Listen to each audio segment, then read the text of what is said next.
We're back with more News Talk Saga 960. Mark Petrone with you. So very glad you could join us on this edition of the Mark Petrone Show. Well, here's a first timer, Angelo Isidoro, who has one of the biggest podcasts in the country right now. He does a lot of political chat.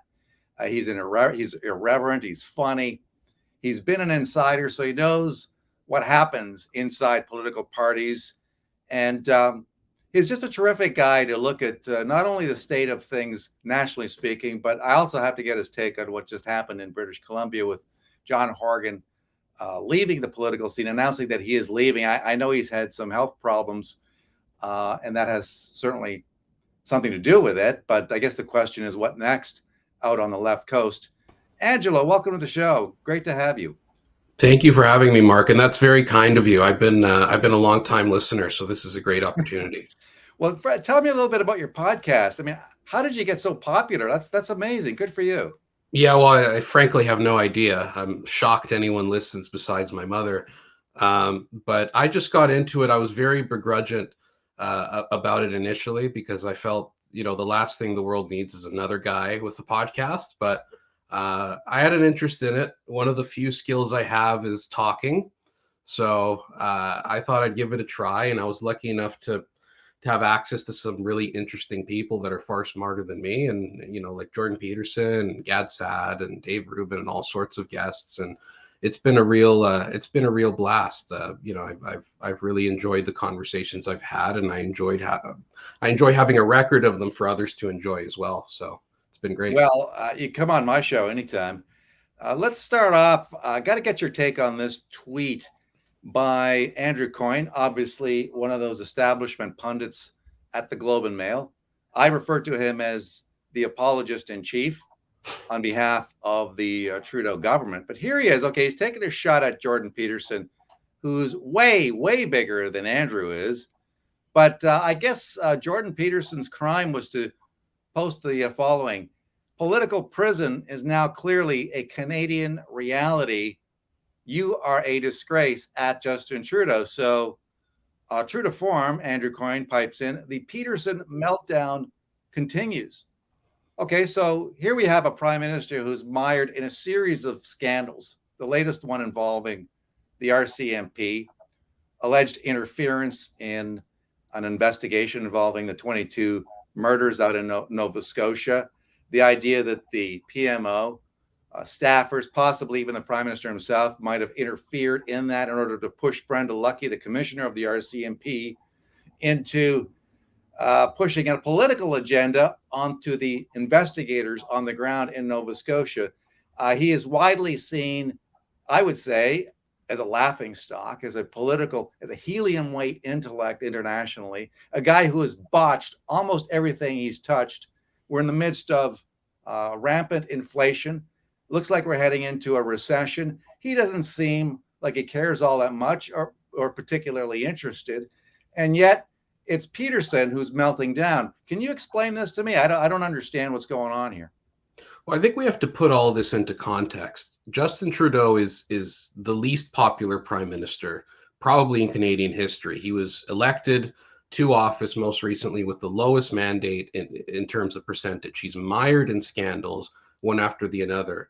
And we have become a laughingstock internationally.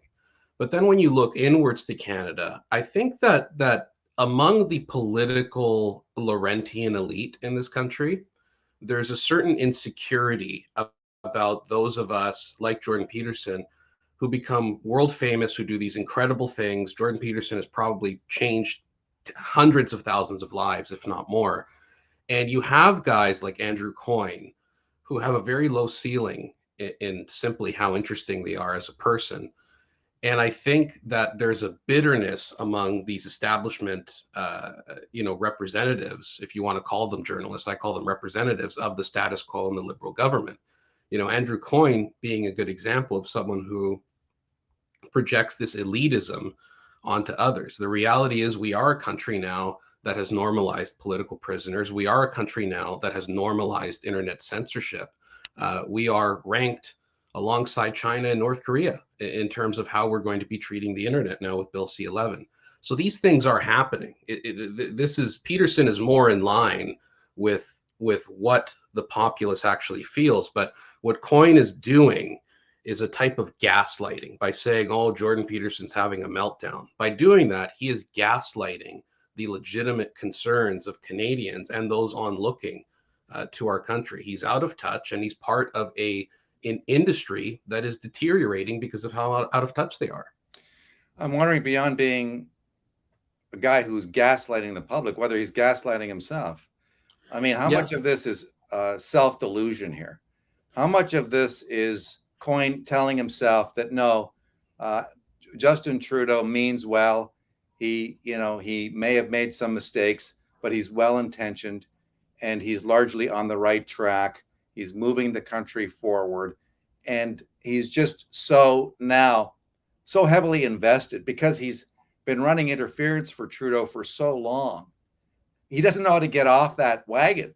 You know what I mean? So on one hand, I kind of admire the fact that he's willing to go down with that Titanic, that when Trudeau goes, guys like Coyne are going to have to go down with him. But on the other hand, it's like, what kind of internal dialogue must be going on here for a guy like Coyne and a bunch of the other people, not only at the Globe and Mail, but if you look at the CBC, even Post Media, people who just keep telling themselves that no, it's business as usual, that Canada hasn't changed, despite the convoy, despite international condemnation for the way that somebody like Tamara Leach is being treated. Talk that she's being considered in some quarters for a Nobel Peace Prize. The treatment of Artur Pawlowski, the fact that some U.S. states now, like Ohio, have voted in favor of calling on the U.S. government to put Canada on an international watch list for the way that it's treating religious minorities. I mean, this stuff is outrageous, and yet you could run down these abuses, videos that have made, they got tens of millions of views of pastors being hauled off by the cops with screaming kids. And yet somehow you can still have a pundit who tells himself that no, everything is fine. Trudeau is good. It's those guys over there who are having the meltdown. I'm just wondering what kind of internal dialogue has to go on for that to even happen. Well, I think I think you're being generous in assuming that there is any internal dialogue, but let's assume that he even does have it. I think that a lot of these establishment journalists care more about being invited to what I call the cocktail parties, where they get invited to these lavish private get-togethers where they get to essentially be friends with the nobility of this country, Justin Trudeau being one of them. So Andrew Coyne is, he is Marie Antoinette saying, let them eat cake in this case, because he doesn't fundamentally recognize that it's not just religious minorities. It's in terms of persecution, it's setting the precedent. And that precedent could just as easily assume a future where it's the other way around, where it's progressives or whoever that could be hauled off or trampled by police horses. It's about setting the precedent and allowing society to deteriorate itself, all the while you continue to project this narrative into this mainstream media that says otherwise. I mean, I think it's a paycheck for him, because he knows that if Trudeau is out and a conservative government gets in, it's pretty much bye-bye mainstream media in terms of those subsidies. But I think it's also this innate feeling that he's just drank too much of the Kool-Aid, and he's just in it for the long haul. He's drunk on it. Yeah. This is what Peterson was talking about, because this is on the other side here where he says political prison, and he was referring to what happened with Tamara Leach, who, by the way, it's been crickets from the Conservative Party of Canada. Maybe you can explain that. I mean, we did hear from Maxime Bernier, but he was, in Peterson's case, he was retweeting a CBC story. Freedom Convoy, Tamara Leach, arrested in Alberta with medicine hat, accused of, I guess, breaching her bail conditions. This is somebody who's not hurt anybody. I guess maybe she was playing guitar a little too loud for some people. I have no idea. But this is not a person who should be instilling fear in the establishment, and yet here she is being hauled off to prison. And it is worldwide news. Everybody knows about this. And it's I'm just wondering what goes through the mind of a guy like Trudeau and his team, as well as his apologists like Coynes. I mean, clearly the world is just aghast at what is going on in Canada, and yet they act like it's just another day in the neighborhood. I mean, I guess the question is, will the foreign backlash eventually have an impact on what this government does, or are they oblivious to it and just kind of focused on bringing forward whatever kind of authoritarian policies they can? Yeah, I think they're very insulated, right? I mean, we see that from the fact that when these trucker convoys were happening, Trudeau was traveling around the world. He went to London. There were protests against him. We see these newscasts from Australia, from the UK, even from India, that are just tearing Trudeau apart. Some of the best news I've seen about Canada has been from other countries covering us. Whereas, the way we are in the country is sort of this insulated bubble. And I think a lot of Canadians, particularly, maybe liberal voters that live in the GTA, the hardcore liberal voters, aren't fully aware of how the rest of the world is perceiving us in terms of being a proper liberal democracy. So I think Trudeau is effectively, preventing a lot of information from permeating our culture. And to that end, those voters don't really know about it, and he doesn't really know about it. I think he's a mirror in many ways. So I think when you have guys like Peterson talking about it, who, by the way, Peterson is currently banned on Twitter. He got a strike today or yesterday, and he can't even tweet now. But when you have guys like Peterson, who, to my knowledge, is probably the most prominent psychologist in Canadian history, talking about this, you're going to have guys like Andrew Coynes, who has not even a tenth of the audience, freaking out about it. He's projecting his own insecurity onto Jordan Peterson. So he's protecting Justin Trudeau, but I honestly think that as time goes on, more and more people are realizing what's going on, are realizing what we've done, what we've allowed to happen, we as a society, and they're sick of it. This is wrong. This is wrong what's happened to this person. As far as I know, and maybe I'm mistaken, she hasn't done anything wrong. So this is really serious in terms of a precedent that we're setting. We're not China. We don't just persecute people that we disagree with. We don't make political enemies and political prisoners for those that vote against us. It's a horrible precedent for the country. Well, we're doing it now. Yeah, I well, it's mean, completely we normalized. never used to be that country, but maybe this is about fundamental transformation. Yeah. Maybe this is about taking us down a path that Canada has never been. And a guy like Trudeau can tell himself, well, obviously there's going to be some opposition. Obviously, you're going to get big mouths like Petroni and others and Angelo to criticize me on occasion. But at the end of the day, we're gone. Whether Canadians like it, whether they don't like it, too bad for them. I'm the man, and I've got support. I've got people behind me. I've got I got a list of pundits that will apologize for me all day long. I own the media. I've got hack judges. I've got cops that will never lay a glove on me, even when I commit fraud or obstruction of justice. Police are in our pocket, and all our ducks in a row. And Canadians can like it or lump it. We're going down the path that these guys don't like, and too bad for them. It's quite possible that he thinks that it's over, that this idea that somehow we can have levels of freedom that we've enjoyed in the past, that those days have come and gone. Maybe that's what he tells himself. I don't know. Angelo Isidoro joining us on Saga 960. I want to ask you this because you mentioned a number of people that you've had access to in terms of doing your very popular podcast. You referred to Peterson and Dave Rubin.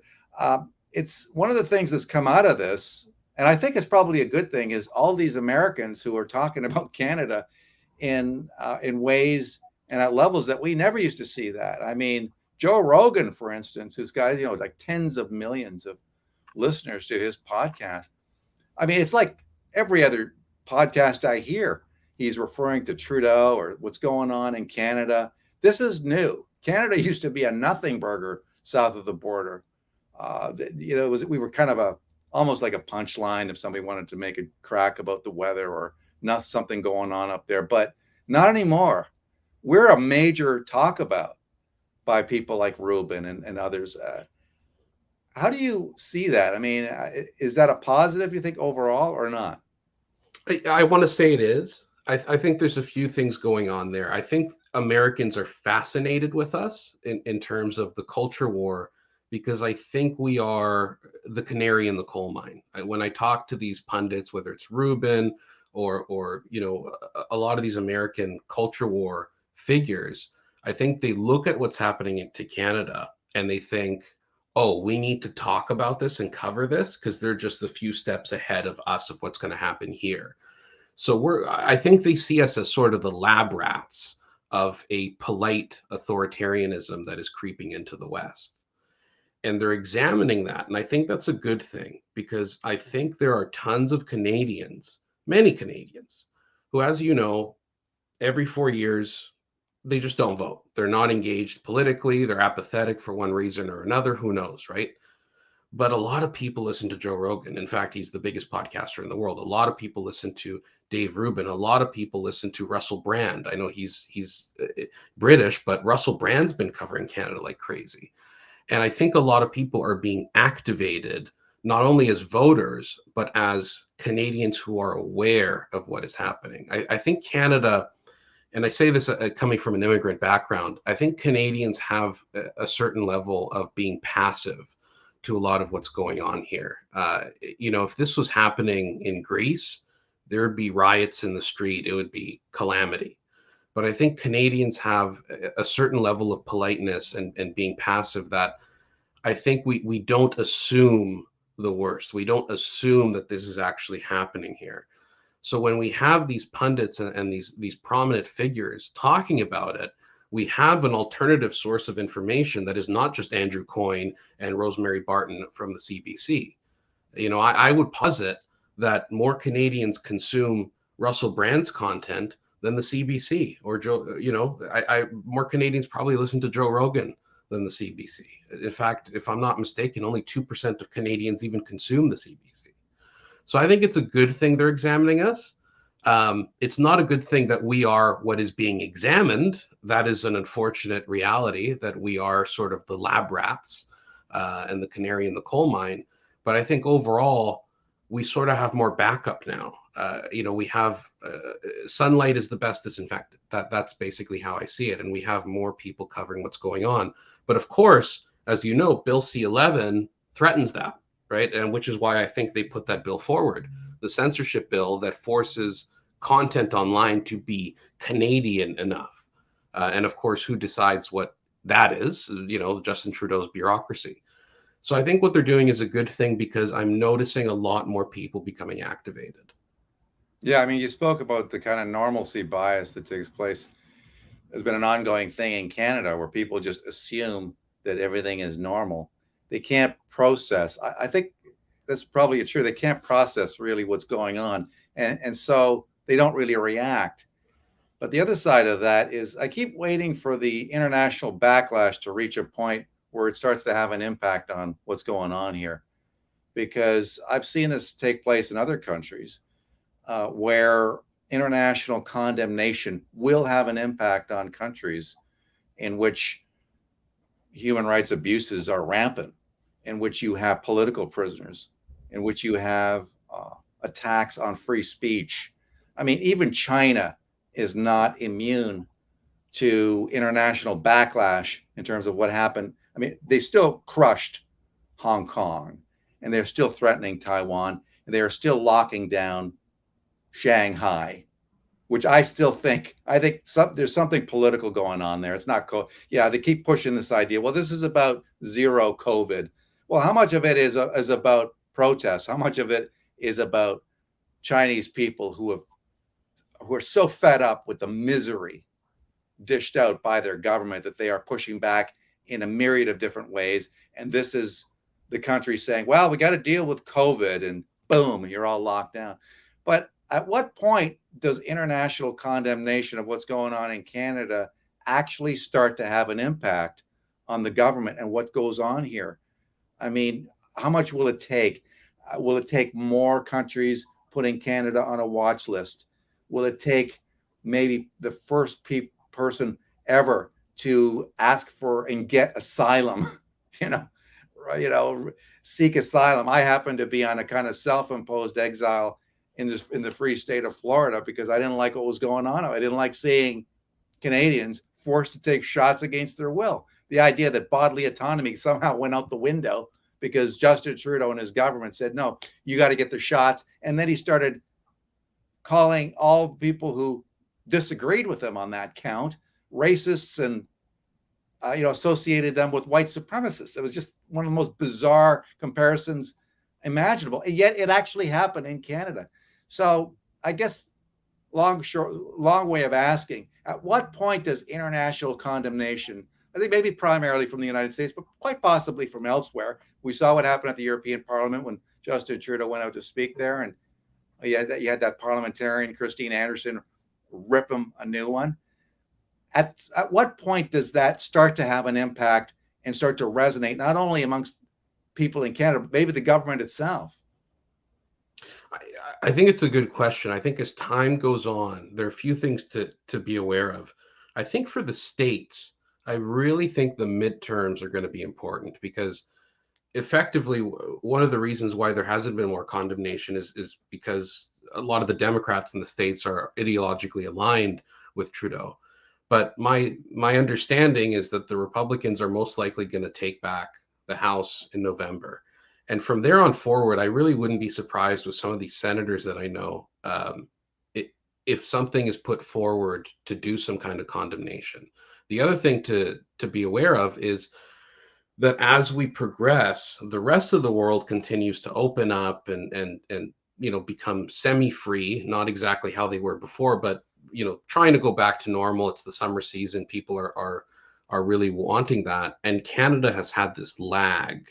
And I think that lag eventually will reach a point where it's perceived to be completely untenable and unreasonable to the international populace. I think you can argue that in many ways with this whole passport debacle, where you can't get a passport. You can argue that with these staffing issues in airports, where I forget which airport I saw that just had piles and piles of luggage that were all mixed up because no one could figure anything out.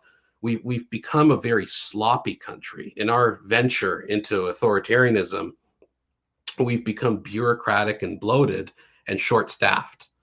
And I think a lot of travelers to Canada are noticing that. And I think the more travelers that notice how ineffective our country has become, the more word will spread, and will be the punchline of a joke. And unfortunately, the punchline of a joke won't be what it used to be, that, oh, they're very nice people. It'll be that we're this strange authoritarian style state where you can't get anything done. You have a government that is overly aggressive on freedoms, and which just generally a very strange place to live, where you can't do what you used to be able to do just a few short years ago. Yeah, and I'm not sure how bad things have to get before people kind of wake up to that fact and push back, because I'm frankly a little surprised that it's gone this far. But there are those who say that Trudeau is on the ropes. I'm hearing that more and more amongst some who look at the situation. You've had back-to-back scandals now. You've had you mentioned it at the start of your comments that we have a prime minister who has had the lowest level of support for a winning prime minister in history. And he beat his own record, right? It was like 33% was the lowest, and then it was 32%. And so you have a guy who has internal opposition now. I think that's really what led to the recent backpedal in terms of the travel mandates, even though it was partial. I don't think he wanted to do that. And so, do you think he's on the very back end now of his time as prime minister. Is he on his way out? Yeah, I've been thinking that over. I think he is for a few reasons. I think he seems to care less than he used to. I don't know if that's a result of him becoming more confident in what he's able to do, or him simply feeling that this isn't his responsibility. But the other thing is that, as we know with economics, inflation and bad economic policy in the short term may not necessarily be harmful, but eventually the chickens are going to come home to roost. And I feel like that is imminent. And when that happens, he effectively is the guy at the party that trashes the house, and then when it's time to clean up, he says "see ya" and takes off. And I have a feeling that Krista Freeland will sort of be that successor that steps in at that point. I think Trudeau is smart enough to calculate that an economic recession will be solely his fault. He can't blame Stephen Harper anymore. And instead of standing trial in terms of the democracy and the vote, he will merely walk away, go sit on a beach somewhere for the rest of his days, and let it be someone else's problem. He had his fun, he spent his money, he printed his money, and now he'll leave. That's what I think will happen, but I could be wrong. And you've got some interesting headwinds happening in the country now. As he gets out, you've got stuff happening in the West. You've got Horgan gone now, and who knows what the future of British Columbia is, which way they're headed. You never quite know. You've got interesting things happening in Alberta now with somebody like Danielle Smith, who has a legitimate shot to take over the United Conservative Party. And she's pushing a pretty strong, I want to say, sovereignty direction. I'm not saying she's pushing independence, but when you're talking about creating a kind of firewall around Alberta in order to prevent censorship a la C11 from materializing and other measures aimed at pushing back, she's basically saying, we're going to pass laws that we may think are unconstitutional, but we don't care because we are going to start moving legitimately in our own direction. If Alberta goes in that direction, then Quebec, and we're already starting to see some rumblings, right? Because if Alberta's money no longer goes on to pay Quebec to stick around in Confederation, well, that starts to become real wobbly quick. Because as we all know, the only thing keeping Quebec around really is the 13 to 15 billion dollars in transfer payments around, so that they can say, all right, fine, we'll stick around for one more year, just keep the money coming. Well, if that money dries up for whatever reason, Quebec starts to look at its situation in the country. And then on top of that, you've got a move by people like Pierre Poilievre, who launched this strong, I dare say, kind of populist movement. We saw thousands of people show up to his rallies, and it's made the left nervous. It's made the centrists nervous, even people who are part of the Conservative Party of Canada. You get Marjorie Le Breton coming out. All of a sudden, everybody's talking about another rift coming up in the Conservative Party of Canada. We could be going back to the 90s here, where the party splits apart. So you've got a number of different pressures here that are moving the country in a direction that we maybe hadn't seen before. Have you been spending much time sort of standing back and looking at these various things going on and wondering, Canada could be an extremely different place 10, 15 years from now? I've actually spent a lot of time doing that, because when you look at, let's start with Pierre Poilievre. What's going on there? It's not just an election. He is leading a movement. I went to his rally here in Vancouver. It's not normal in Canada to have a politician have 3,000 people show up on a Tuesday night to a rally, especially in the core of Vancouver. It was an NDP riding. It's very unusual to see that. But what was more fascinating was the sheer excitement in the room, the positivity, and the amount of people I spoke to who not only have never held a Conservative Party membership or any membership, but have never voted before. So that to me is very reminiscent of Brexit, where the Brexit campaign, instead of persuading the Remain side, what they actually did is activate an additional 3 million voters that just never voted before. And I think this is what's happening, is that there's a certain wave that perhaps Pierre has created, or perhaps he's taken advantage of, that has sort of bled into other areas of government. In Quebec, the Conservative Party in Quebec is surging. They have 57,000 members now, when they had nothing just a few years ago. They're surging in the polls right now. In Alberta, you have Danielle Smith, who I will go as far to say Danielle Smith, I think, will win. I think she will be premier, because what she is doing is emulating the broader movement of this sort of new conservatism. I don't even necessarily want to call it populist, because it seems like it's something sort of new and different. But what she is doing is sparking a fire in people. And I think she has more than a real shot. I think she's going to win. She's going to be premier. And what she's doing with her language around sovereignty is, again, I mentioned precedents before, but it goes back to the fact that you have a province that acts like a sovereign state. So what makes you think another province won't do the same thing?